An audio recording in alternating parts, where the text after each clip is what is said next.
ছাত্ৰ ছাত্ৰীসকলৰ বাবে বেয়া খবৰ, কিয়নো দেশত আৰম্ভ হৈ গ'ল কৰোনাৰ তৃতীয় ঢৌ। ইউটিউব ভিডিঅ'ৰ যোগেদি সুন্দৰকৈ সবিশেষ উপস্থাপন কৰা হৈছে, গতিকে ভিডিঅ'টো স্কিপ নকৰাকৈ প্ৰথমৰ পৰা শেষলৈ চাই। যদি সঁচাকৈয়ে পুনৰ দেশত আৰম্ভ হৈ যায় কৰোনাৰ তৃতীয় ঢৌ, তেন্তে নুখুলিব পাৰে ৰাজ্যৰ আন আন স্কুল কলেজসমূহ।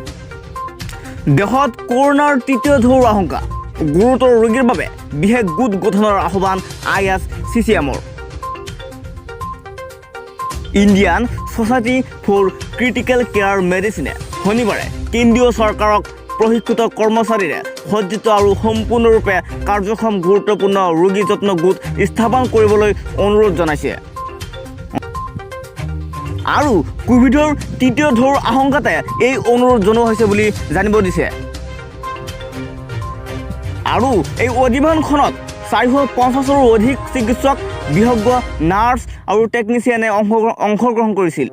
ISCCMৰ অধ্যক্ষ ডক্টৰ দীপক গোভিলে কয়, দেশত গুৰুতৰ ৰোগীৰ যত্নৰ বাবে বিশেষজ্ঞ, নাৰ্ছ, টেকনিচিয়ানৰ যথেষ্ট অভাৱ আছে, যিয়ে মহামাৰীৰ সময়ত মুকলিকৈ ওলাই আহিব পাৰে।